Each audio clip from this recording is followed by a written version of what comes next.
Teoria de conspiração mais louca que existe sobre a política, sobre Lula e Bolsonaro. Eles teriam trocado a face de Lula com a face de Bolsonaro, quando perceberam que o Bolsonaro iria vencer as eleições lá em 2018. Ou seja, o que está no poder agora, que parece que é o Bolsonaro, que a galera acha que é o Bolsonaro, na verdade é o Lula, e o Lula que está tentando ser reeleito, na verdade é o Bolsonaro. Ou já teriam trocado de volta a face deles. E por que essa teoria? Que a facada do Bolsonaro e também o Lula ter sido internado, se bem que o Lula, quando foi internado de câncer, foi lá em 2011, 2010, né? Depois ele se recuperou no sítio lá em Atibaia. Tem matéria no jornal sobre isso. Só que o Lula ser preso, na verdade, não é o Lula ser internado. O Lula ter sido preso, na verdade, foi justamente para acontecer igual acontece no filme lá chamado A Outra Face, do Nicolas Cage com o John da Outra Volta. A história do filme é mais ou menos, eu não lembro direito, então por isso que eu falei mais ou menos, é mais ou menos assim, o John Travolta, acho que é um policial, detetive, alguma parada assim, e o Nicolas Cage é um criminoso que está preso, e aí eles precisam infiltrar o John Travolta lá na gangue que está dentro da cadeia lá onde o Nicolas Cage está preso. E aí eles pegam o Nicolas Cage, pegam o John Travolta e trocam o rosto deles, cortam o rosto assim deles, trocam o rosto deles e colocam o negócio no dispositivo para eles terem um ficar com a voz do outro. E aí enquanto um fica preso lá, o outro fica lá do lado de fora, o criminoso fica do lado de fora, só que o outro fica preso do lado de fora também em algum lugar, né, sob o controle lá dos vigias e tal. Só que, jogando isso para a política, para essa teoria, teria dado alguma coisa errada. Por isso, em 2018, o PT pediu mais dinheiro para o povo para pagar as dívidas de campanha como mentirinha. Na verdade, as dívidas de campanha foram fachada para o PT pedir mais dinheiro para o povo para pagar os médicos para fazer essa operação da troca de face do Lula com o Bolsonaro. O PT, que eu digo, são os caras que estão por trás do Lula, são os caras que estão por trás do Bolsonaro. São os caras que estão no poder, porque o Lula e o Bolsonaro são fantoches, são bodes expiatórios, né? E todos os outros políticos também são assim, que existe a elite por trás que quer saber, quer mandar, quer controlar, quer impor todas as suas ideologias, filosofias e doutrinas de vida para a sociedade e usa os políticos para isso. E eles que pagam as mídias, eles que pagam, porque a mídia, na verdade, é uma empresa idônea, a mídia é uma ideia, uma ideologia. A mídia são várias empresas diferentes, desde os que produzem filmes, séries, novelas, jornais, programas em gerais, os câmeras, o segurança, o porteiro, o faxineiro das empresas, os atores, enfim, tudo isso é mídia. E o que acontece? Essa galera que está por trás de Lula, por trás de Bolsonaro, eles pagam a mídia para a mídia divulgar, criar as narrativas que eles querem, divulgar o que eles querem. Que a mídia é empresa que visa lucro, igual qualquer outra empresa. Porque toda empresa visa lucro, porque sem lucro não tem necessidade de ter empresa, não é bom para a empresa. É igual acontece com os pedágios, né, com as empresas que administram os pedágios. As estradas foram construídas e eram para ser mantidas com o dinheiro do IPVA, que nós pagamos do IPVA. Só que o governo terceirizou, vendeu as estradas, fez concessões para empresas administrarem algumas dessas estradas.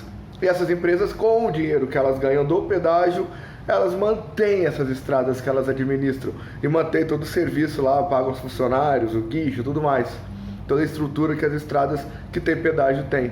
Ou seja, as nossas estradas mantidas com o dinheiro do IPVA e de todos os outros impostos que a gente paga deveria ser muito melhor que as das empresas que administram o pedágio, porque as empresas que administram o pedágio, elas mantêm aquelas estradas, pagam todo o funcionamento, todos os funcionários, toda a infraestrutura e sobra lucro, porque se não sobrar lucro não é interessante para eles. Então, voltando ao assunto do filme, A Outra Face, Lula e Bolsonaro teriam trocado de face e o Jean Willis teria descoberto isso, por isso que ele fugiu. Ele inventou aquela coisa que se o Bolsonaro ganhasse ele ia sair do país, porque o Bolsonaro ia caçar todos os viados, ia mandar matar todos os viados, que pros viados ia ser insuportável morar aqui no Brasil com o Bolsonaro no poder e tudo mais.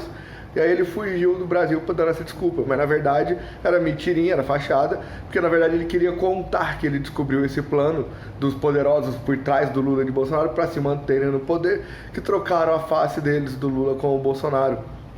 E por isso teve a facada, e por isso teve o Lula ser preso, para que eles pudessem manter eles em lugares isolados, colocar a sósia deles lá, sósia do Lula na cadeia, sósia do Bolsonaro no hospital. e tal, para fingir, enquanto a recuperação, enquanto eles faziam toda a operação, todo o processo para tocarem o rosto deles. Porque esses poderosos que estão por trás, então, o que acontece? Eles querem sempre estar no controle, eles querem sempre mandar tudo do jeito deles, criar a lei do jeito deles. E se você pegar a história, nos anos 80, anos 90, lá tinha Fernando Henrique, tinha Fernando Collor, tinha o Itamar, tudo mais voltado para a direita, lá o Sarney e tal, todos assim, o Brasil em crise, o Brasil todo passando fome, pobreza espalhada, analfabetismo e não sei o que, e no dinheiro não estava fazendo nada, aquilo e tal, e o Brasil sempre estava devendo, tinha que pagar o exterior, pagar os outros países, que o Brasil tinha dívida com o exterior, com a FMI, não sei mais o que.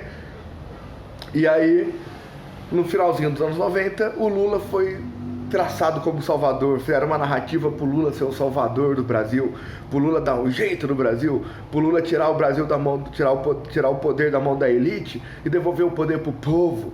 Porque o Brasil, o povo é que tem que ter poder, o Lula representava o povo, não sei o quê. E aí fizeram toda a narrativa pro Lula ganhar lá em 2000.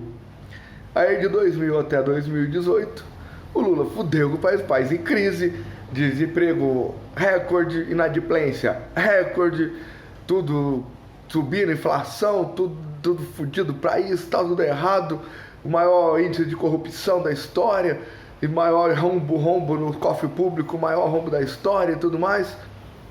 E aí apareceu o Bolsonaro para salvar o país do Lula. O Bolsonaro para salvar o Brasil, pôr o Brasil de volta nos eixos, devolver o poder pro povo, tirar o poder da mão dos corruptos, ladrões e pôr o poder na mão do povo, não sei o que, ser o salvador do Brasil. Aí daqui a algumas eleições vai aparecer outro, talvez a Simone, talvez o outro que vai ser o salvador para tirar o Brasil das mãos do Bolsonaro, para fazer o Brasil andar para frente, para melhorar o Brasil, etc e tal. E aí surgem essas teorias loucas de conspiração, né? Que fariam um certo sentido se a vida fosse um filme, se a vida fosse como uma ficção. Mas é só teoria de conspiração, porque não tem como provar nada. E se tivesse como provar alguma coisa, provavelmente a pessoa seria cancelada, seria exorcizada da sociedade, seria marginalizada, criminalizada, talvez assassinada, etc. Então tá aí um vídeo sobre a teoria de conspiração mais doida sobre o mundo da política. Você já tinha ouvido falar dessa teoria de conspiração?